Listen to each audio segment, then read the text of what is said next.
What's up everybody, Max Digital here, and I'm going to be comparing the Apple iPhone 8 on the left with the Samsung Galaxy S20 on the right.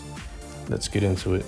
So the iPhone 8 is an older device, but it's still pretty good even here in 2021, while the Samsung Galaxy S20 FE 5G is a little bit newer, but it was launched because it was they needed a cheaper option for the Samsung Galaxy S20.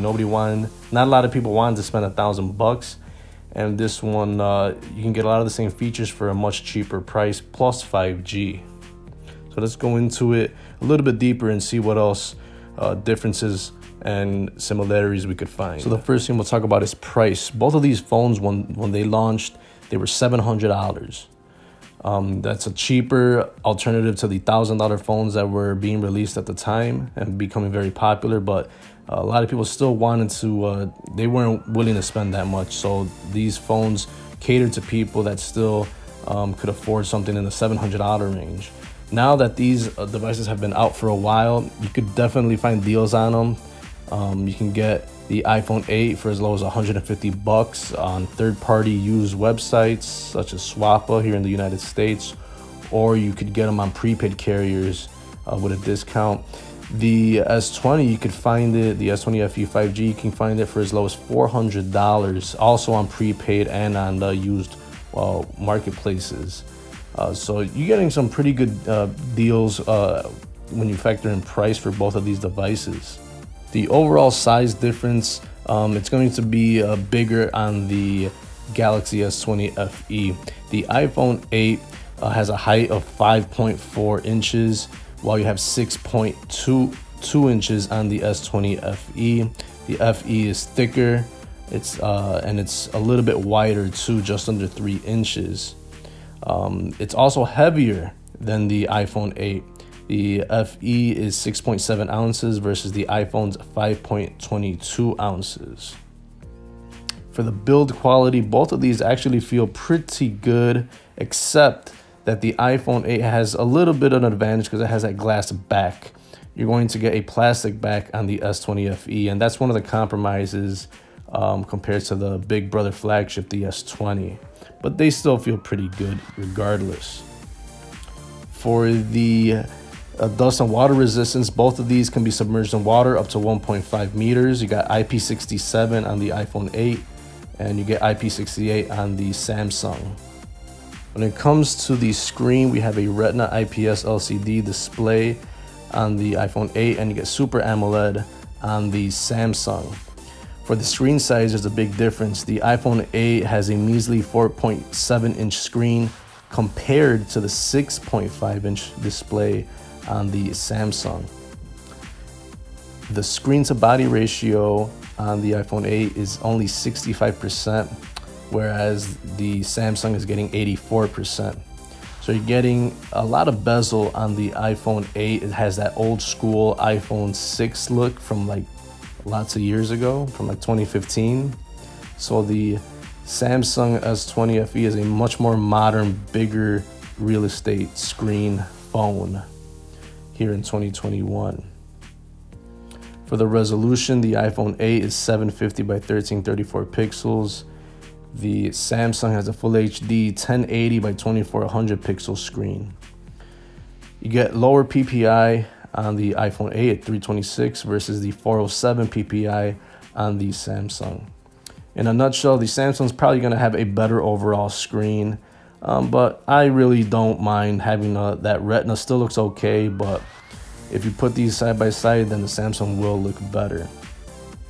When it comes to software, the iPhone 8 launched with iOS 11, and it's currently on iOS 14, while the Samsung S20 launched with Android 10, and it was upgraded to currently Android 11 with Samsung One UI on top.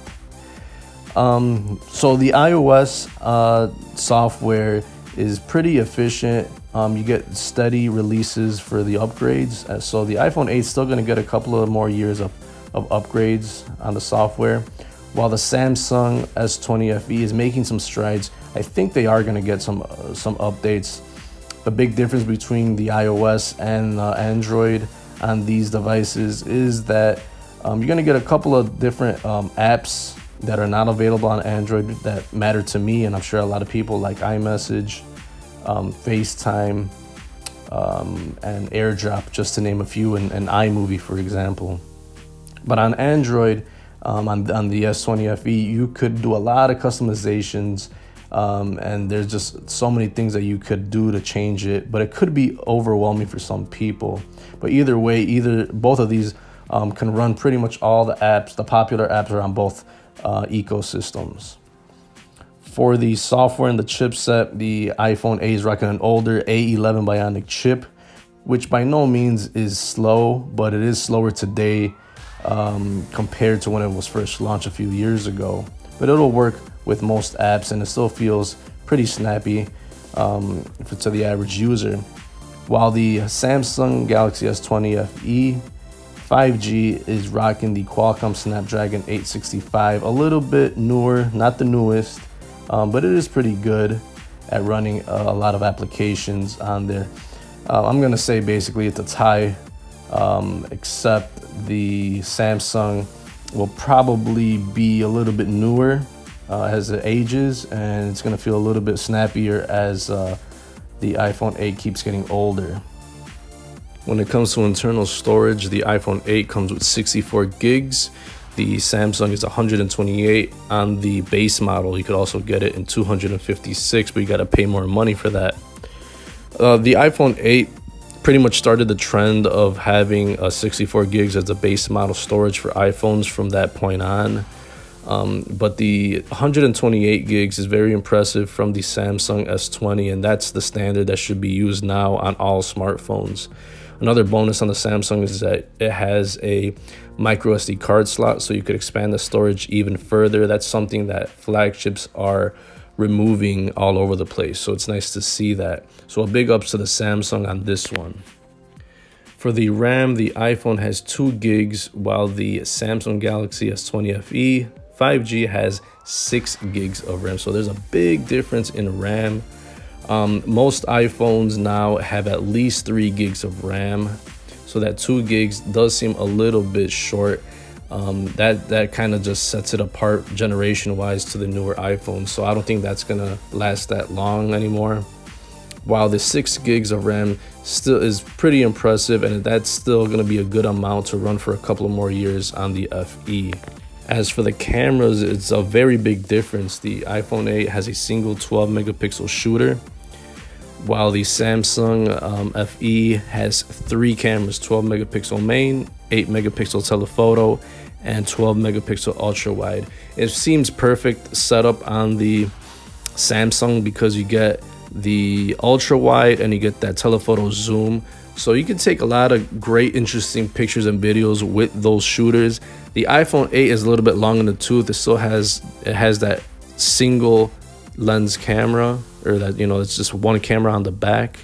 It's probably not gonna, it's gonna take pretty good pictures and videos, but it's nothing like the one on the Samsung, so big ups to the Samsung on this one.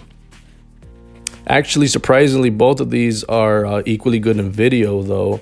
You're gonna get 4K out of both of these devices, although I don't think most people take advantage of 4K anyways. There's a huge difference in the selfie camera. The iPhone 8 has a 7 megapixel shooter, while the Samsung has 32 gigs selfie shooter, so a lot more quality on the Samsung. You get 1080p video on the iPhone 8, and you get 4K on the selfie on the Samsung. So in a nutshell, you're getting a very impressive camera setup on both the back and the front of the S20 FE, and the iPhone 8 here in 2021, it's a little bit lacking, but you know, it's for the average person and they just want to upload a picture or quick video to social media, the iPhone will be suffice. So yeah, but if you're really into photography and video, that S20 FE is pretty good for the time when it was launched at that price point. Both of these do not offer a headphone jack, so if you haven't fully embraced wireless yet, you'll be a little bit disappointed in this category. So to unlock these devices, the iPhone 8 uses a front-mounted fingerprint sensor, very old school iPhone 6 era type method to unlock the device, while the S20 FE has a under the display fingerprint reader. So that's very impressive. That's one great feature that they kept from the regular S20. And there's a huge difference also in the battery department. The iPhone 8 has a 1,821 milliamp battery, while the Samsung FE has a 4,500 milliamp battery. So definitely the battery is not gonna be enough on the iPhone 8. It will not last you all day. While you probably could make it all day on the S20 FE, that 4,500 milliamp is perfect for the stuff that you're gonna do on this. It'll last you all day.